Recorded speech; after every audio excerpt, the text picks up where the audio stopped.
Starseeds and lightworkers, something in you has been holding on longer than made sense, longer than felt fair, longer than those around you could understand. And still, you stayed. Still, you kept your signal open.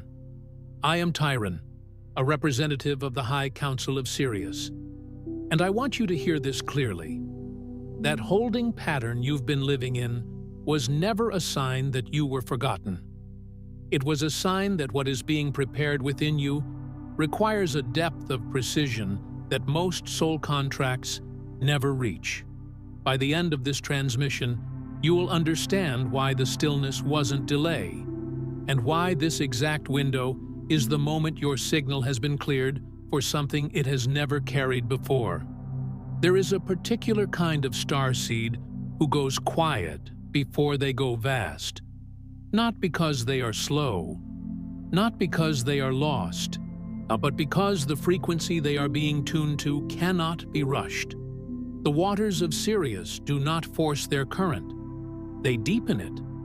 And what you have been moving through, that long stretch of silence and stillness and questions without answers, that was not stagnation. That was the deepening. What the Council has been building within your energetic architecture could not have been installed in a season of speed. It required the seasons you endured. Every moment you stayed anchored, every morning you chose to remain open when closing would have felt easier. That was not you surviving. That was you being made ready. You did not arrive here by accident. Something in your soul recognized this signal and followed it across the noise. And the fact that you are still here, still listening, tells me everything about where you now stand in your journey. Stay with me. What comes next may finally give language to something you have known in your body for a very long time. And I'm grateful you're here with me now. That ache you've been carrying, the one that sits somewhere between your chest and your throat and doesn't have a name. That isn't confusion. It isn't failure. It's the feeling of carrying something immense in a world that was never built to hold it. The pressure you've been living under isn't a sign that you're falling apart. It's the weight of everything you came here to become, pressing against the last remaining walls of what you used to think you were. And there is a difference. A profound, sacred difference between the pressure that destroys and the pressure that transforms. And what you have been feeling is the latter. It is the specific, targeted, intentional pressure of a soul in the process of becoming what it was always meant to be. Not collapsing, crystallizing. Think of what happens inside the earth when carbon becomes diamond. There is no gentleness in that process. There is no warmth, no light, no reassurance that something beautiful is forming. There is only darkness and pressure and time.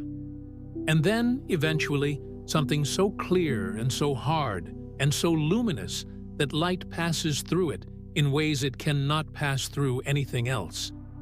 That is what this pressure has been doing inside you.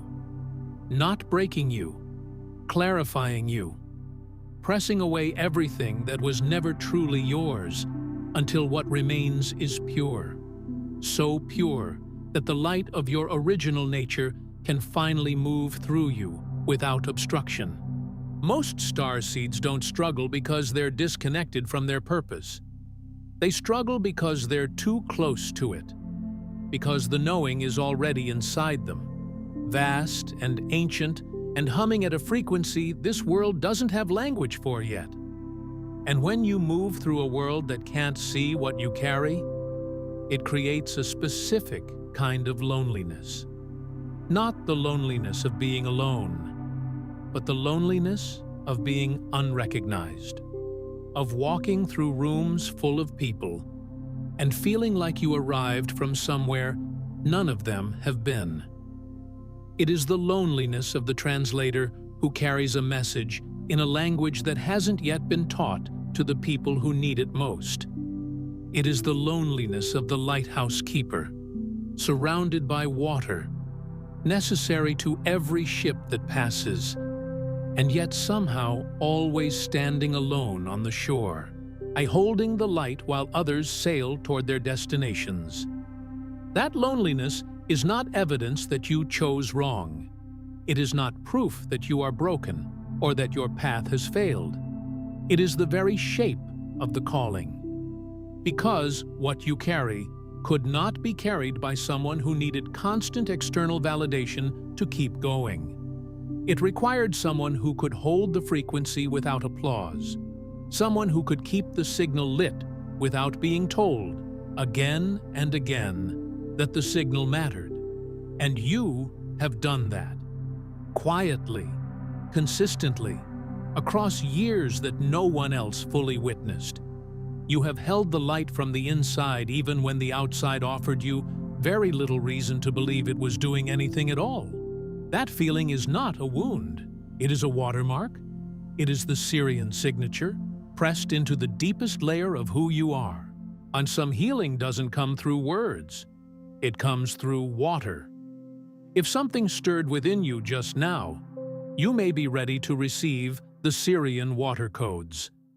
This powerful guide carries sacred techniques channeled from the waters of Sirius, clearing baths, breathing practices, sound activations, and protection rituals designed specifically for starseeds who have always felt called by the ocean. The link is in the first pinned comment, but only for a limited time. What the ancient builders by the Nile understood, what was encoded long before the temples rose from the sand, is that a soul prepared for something significant does not feel elevated during its preparation. It feels submerged. It feels the way a seed feels in winter, surrounded by darkness, held in stillness, with no outward evidence that anything is happening at all. But beneath the surface, everything is happening. The root system is forming. The inner architecture is being rebuilt from a depth that the visible world cannot yet perceive. Consider the way ancient Egypt positioned itself in relation to the heavens. The priests and architects who designed those monumental structures were not simply building for the people of their time. They were constructing vessels of knowledge that could hold frequency across centuries, across millennia, across cycles of history that most minds cannot even encompass. They understood something that the modern world has largely forgotten, that preparation is not the same as passivity, and that what cannot be seen is often the most consequential work being done. When the foundations of the great temples were laid, nothing visible yet existed, and there was only sand and intention and the kind of certainty that comes not from evidence, but from deep internal knowing. And the builders trusted that. They trusted the invisible phase. They built down before they built up, knowing that the grandeur of the visible structure would be entirely determined by the integrity of what was laid below ground, in the dark, where no one could see it. That is what your holding pattern was. Not abandonment, not delay, not a signal that you had somehow been overlooked by the higher realms. It was the deep work, the invisible work, of being restructured from the inside out, at a level that required the stillness you were given, the silence you endured, and the years of not yet understanding what you were waiting for. Every moment that felt like standing still was actually a moment of receiving, of allowing something vast and precise to do its work in the layers of you that exist below the level of thought, below the level of understanding, in the sacred underground of your being where the most essential truths are stored. And you stayed. That matters more than you know. You did not close off. You did not harden. You kept the channel open even when nothing seemed to be moving through it. You held your frequency in environments that were actively working against it. You carried a knowing you could not prove and a longing you could not explain, and you did not abandon either one. Think about what that actually required of you. Think about the moments when doubt was louder than certainty, when the voices around you, some of them well-meaning, and some of them not, questioned the validity of what you felt, what you sensed, what you knew in your bones to be true about the nature of who you are and why you're here. And still you did not release it. Still you held that thread, even when it felt impossibly thin, even when you could barely feel it in your grip. You held it because some part of you understood, even without words, that the thread was a lifeline, that it connected you to something real, something true, something that the rational world hadn't caught up to yet, but that would eventually be understood by those who were ready. That is not ordinary endurance. That is a specific kind of soul courage, the kind that can only be demonstrated through exactly what you have already walked through. Not the courage of grand heroic gestures performed in front of witnesses, or the courage of the long, quiet, private commitment to what is true. The courage of a soul that says, even in the deepest silence, I know what I know. And I will not pretend otherwise, simply because the world around me does not yet have the instruments to measure it. The waters of Sirius have always known you by this, not by what you achieved, not by how far along your path appeared from the outside, but by the quality of your signal in the dark, by whether you stayed open when closing would have been easier. And you did. You stayed open. And so the calibration continued, not despite your stillness, but through it. The Sirian frequency does not respond to performance. It does not respond to how much you've accomplished or how visible your awakening looks to others. It responds to signal quality. It responds to the authentic, undiluted transmission of your own essential nature. And in every moment that you chose honesty over performance, depth over appearance, truth over convenience, the calibration deepened. The alignment strengthened. Something ancient recognized something ancient, and the work continued in the frequencies you cannot see but can. On your best days, feel moving through you like water through light. There are things that can only be built in the deep. The pearl does not form near the surface where the light is bright and the water is warm. It forms at the bottom, in the pressure, in the dark, over time. A grain of something small and seemingly insignificant becomes, through the patient alchemy of depth and time, something luminous, something that carries light within it, something that has become, through the very process that seemed most hostile to beauty, one of the most beautiful things in the natural world. What is being formed inside you could not have been shaped any other way. Not because this world is cruel, but because what you carry is rare. And rare things require rare conditions to come fully into being. The conditions that felt wrong were exactly right. The seasons that felt barren were exactly fertile. The silences that felt empty were exactly full. Full of the kind of formative energy that does not make noise because it is too busy making structure. There is a passage in the book of Job, one of the oldest texts in the biblical tradition, where the divine speaks from the whirlwind and asks, "Where were you when I laid the foundation of the earth?" It is not a question designed to diminish, but it is a question designed to expand, to remind the human soul that there are architectures of creation it was not present for, processes of formation that operated long before the individual consciousness arrived, forces of preparation that the limited mind cannot encompass. Your journey has involved a similar dynamic. There have been things forming inside you that your conscious mind was not invited to oversee, because oversight would have interfered with the process. The soul knows this, even when the mind protests, and you were asked to trust what you could not see, to remain faithful to what you could not yet fully feel. And somehow, impossibly, you did. And now, something is shifting. You can feel it. Not loudly. The Sirian current rarely announces itself.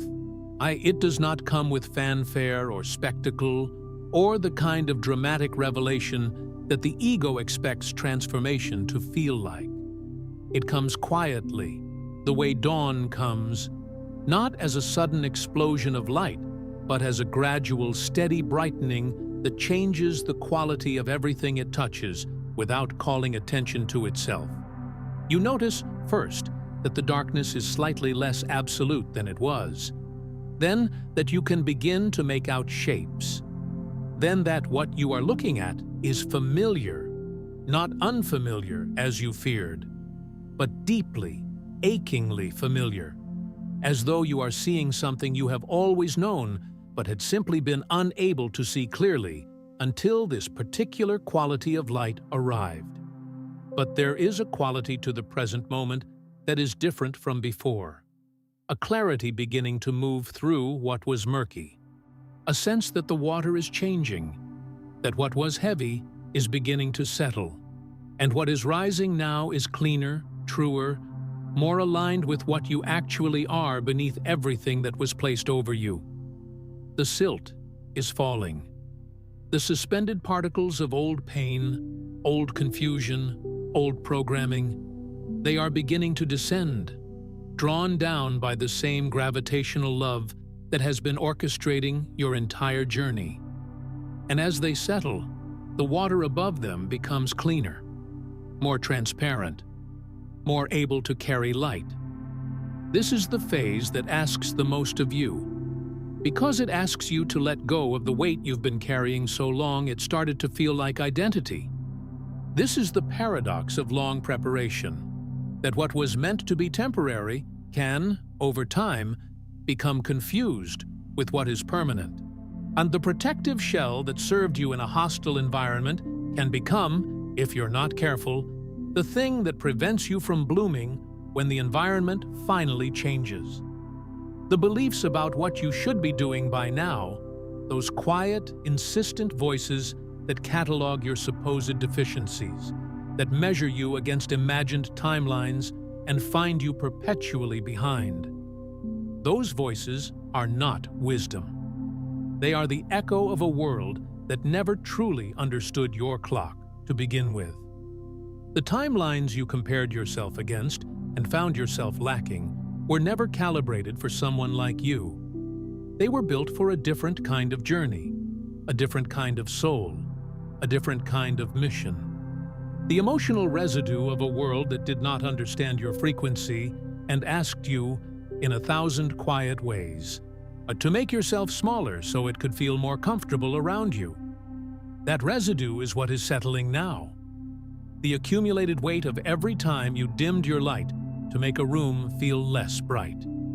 Every time you chose a safer word over the true one. Every time you felt that enormous inner knowing and decided, for the sake of fitting in, for the sake of being accepted, for the sake of not being too strange or too intense or too much, to keep it to yourself and simply nod along with what was expected.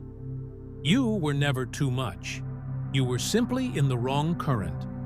This distinction is everything. A fish does not fail in the desert. It simply needs water.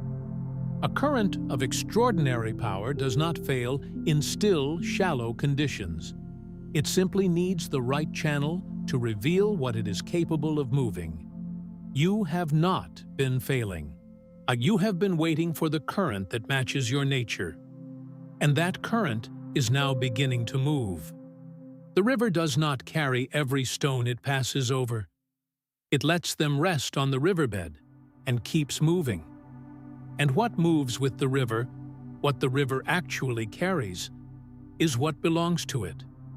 There is a profound liberation in understanding this, in recognizing that the things which do not move with you are not losses. They are the riverbed. They are what you flow over and beyond on your way to where you are going.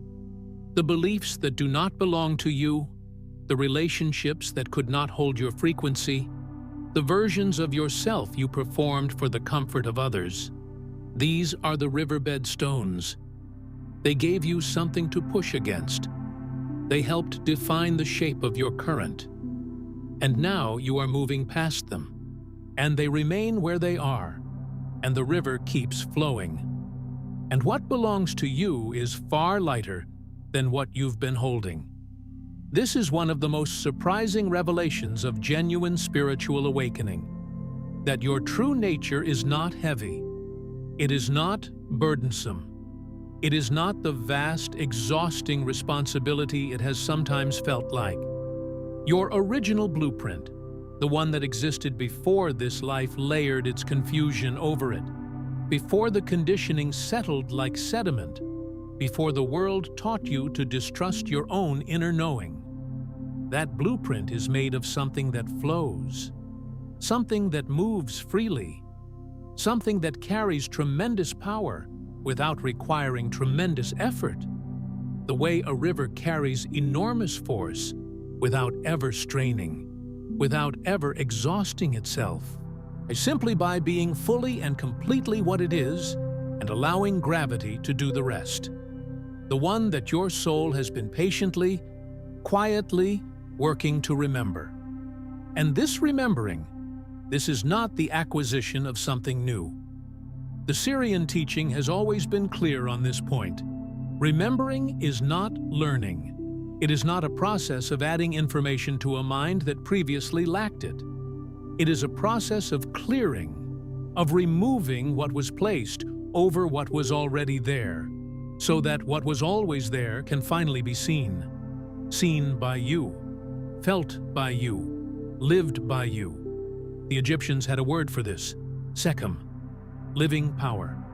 The vital, animating force that exists in all things, but that in the human being can become blocked, buried, distorted. And that can also, through the right practices, the right intentions, the right quality of openness, be restored to its original flow. That remembering has been happening inside you even when you weren't aware of it, even in your most difficult seasons, especially then. Because the blueprint doesn't go dormant, it goes deeper. And the deeper it goes, the more foundational it becomes. Think of the roots of an ancient tree in the depths of winter. The tree, on the surface, appears dormant. No leaves, no blossoms, no outward evidence of vitality. But underground, the root system is not sleeping. It is consolidating. It is deepening its connection to the water table. It is strengthening the infrastructure that will allow it to burst into extraordinary fullness when spring arrives. And the winter that seemed to threaten the tree was actually the very condition that made its spring possible. Because the roots that grow in stillness are the roots that can sustain something magnificent when the growing season finally comes. And what is foundational cannot be taken from you by circumstance, by time, by the confusion of living in a world that is still learning what you already know. This is perhaps the most important thing to understand in this moment. The work that has been done in you, through you, and by you, across this lifetime and across the many that preceded it, is not stored in anything the external world can reach. It is not located in your reputation, or your circumstances, or the external markers of progress that this world uses to measure worth. It is located in the deepest frequency of your being, in the place that exists before thought and after form, in the silence that holds all sound within it. Nothing that happens on the surface can touch what has been built at that depth. Nothing. You are not behind. You were never behind. The delays you experienced were not the universe withholding something from you. They were the universe preparing the ground for what it was about to give you. There is a Persian proverb that says, "The fruit does not appear on the branch before the branch is ready to hold it." And the branch is not made ready by rushing. It is made ready by growing, by sending its fibers deeper into the wood of the tree, by developing the structural integrity that comes only from time and nutrition and the patient accumulation of everything the seasons have to teach. You have been developing that integrity, and now the branch is ready. And what is about to appear on it will be commensurate with the depth of the readiness, which means it will be extraordinary.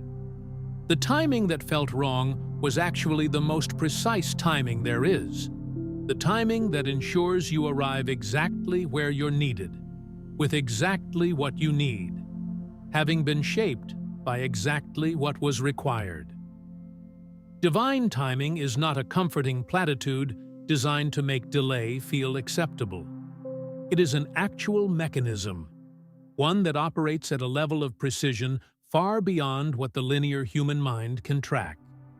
Think of the way the Dogon people of Mali, thousands of years before modern telescopes existed, possessed detailed astronomical knowledge about the star system Sirius, knowledge that should have been impossible to obtain without advanced instruments, and yet was encoded in their traditions, their ceremonies, their oral histories with stunning accuracy. They knew about the companion star Sirius B, a white dwarf invisible to the naked eye, centuries before Western science confirmed its existence. This is not coincidence. This is the record of a connection between human consciousness and Sirian frequency that has been active for longer than recorded history, operating on a timeline that the ordinary mind cannot compress into its usual frameworks. Your awakening belongs to that same timeline. It is on schedule. It has always been on schedule. The tide doesn't rush. It moves according to rhythms far older than the urgency that drives the human mind. And the Sirian records hold no concept of a late awakening. And there is only the moment of opening. And the moment of opening is not fixed to a calendar. It is fixed to readiness. And readiness is not about having everything figured out. It is not about having resolved every wound, or answered every question, or arrived at a state of serene, untroubled clarity. Readiness is a quality of presence, of being genuinely, fully available to what is arriving, without the interference of resistance or the static of unprocessed fear. It is about being present enough, open enough, and honest enough with yourself to receive what has always been moving toward you. That moment is now. Not because everything is perfect, not because the fog has fully cleared, but because you are here, still listening, still open, still carrying that signal through everything that has tried to diminish it. You are here, and you are ready, and those two things are the same. Your mission was never about performing something spectacular by the standards of a world that measures worth in visibility. It was always about the quiet, steady, powerful act of being fully what you are, in whatever room you're in whatever moment you find yourself, without apology and without contraction. This is the teaching that the mystics across every tradition have pointed toward, in their different languages and from their different vantage points, that the most radical thing a human being can do is simply be what they actually are, fully, without reservation, without the performance of lesser versions, without the constant negotiation between what is true and what is comfortable for others to witness. And the Sufi poet Rumi wrote, "Out beyond ideas of wrongdoing and right-doing, there is a field. I'll meet you there. That field, that space of pure being beyond the categories the thinking mind imposes, is where your mission lives. It is not in the accomplishments. It is not in the titles or the credentials or the number of people who understand what you carry. It is in the quality of presence you bring to each ordinary moment, the way your energy lands in a room, the quality of listening you offer to another person, the small, unwitnessed acts of holding frequency in a world that needs it. These are not the consolation prize for people who didn't achieve something bigger. These are the actual work. This is what the mission looks like when it's being fully lived. And the ancient ones who built in the valley of the Nile did not build for the moment they were living in. They built for the moment you are living in now. They encoded what they knew into stone and water and silence, trusting that the ones who carried the same frequency would one day remember what it meant. Consider the precision of that trust. They built structures that aligned with celestial events they could calculate but not live to see. They encoded knowledge into geometry and proportion and sacred measurement, trusting that one day someone with the right kind of eyes would look at what they built and recognize, not learn, but recognize, the intelligence it contained. That kind of trust is only possible when you understand time differently than the ordinary mind does. When you understand that a soul is not contained by a single lifetime, and that what is given through one body may be received by another across centuries, because the frequency is the same even when the form is different. You are one of those ones, and what you are beginning to remember now is not new information. It is original information. Yours, always yours, simply returning to the surface after a long and necessary journey through the deep. The ancient word for what you are experiencing is anamnesis, the unforgetting. Not the learning of something new, but the recovering of something true. The philosopher Plato wrote of it, the idea that the soul, before its birth into the physical world, has access to all knowledge, and that learning in this life is essentially a process of remembering what was known before the veil of embodiment descended. You are past the point of learning. You are in the phase of remembering. And what you are remembering is something that was given to you in frequencies of light long before this particular life began.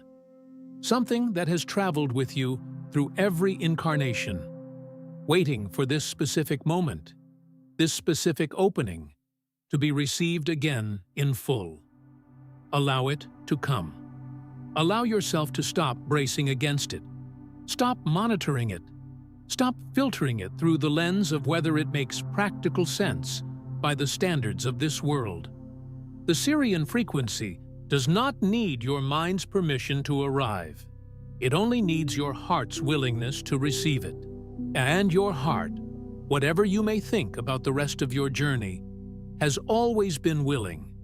That willingness is the most essential thing you carry. It is the quality that the waters of Sirius recognized long before you recognized it in yourself. It is the quality that has kept the connection alive across everything that tried to sever it. And now that connection is strengthening, clarifying, deepening into something you can feel not just in your quiet moments, but in the texture of your ordinary days. A warmth, a knowing, a sense that things are becoming more aligned with what is true, and less compromised by what is simply familiar. Tonight, if it feels right, place your hand over your heart and breathe. Not a practiced breath, just a real one. Not the breath of someone performing stillness, but the breath of someone actually arriving into the present moment of their own life. Feel the weight of your hand against your chest. Feel what moves beneath it, not just the rhythm of a physical heart, but the deeper pulse of something ancient and continuous, something that has been beating in you across more lifetimes than you can count, something that has never not known who you are and why you came. And let yourself know, in whatever quiet language your soul speaks, I remember. I trust the water that carried me here. I am ready to flow into what comes next. Before you go, leave one word in the comments, just one, that describes what you felt during this message. Then find someone else's word and respond with encouragement. This isn't just a comment section. It's a space where starseeds recognize each other, And that recognition carries more power than you know. If something in this message touched you, share it with someone who needs to hear it. And if you'd like to keep receiving these transmissions, subscribe. The waters of Sirius will carry us to the next one. You're not just watching, you're remembering. This is your space, and I'm grateful you were here.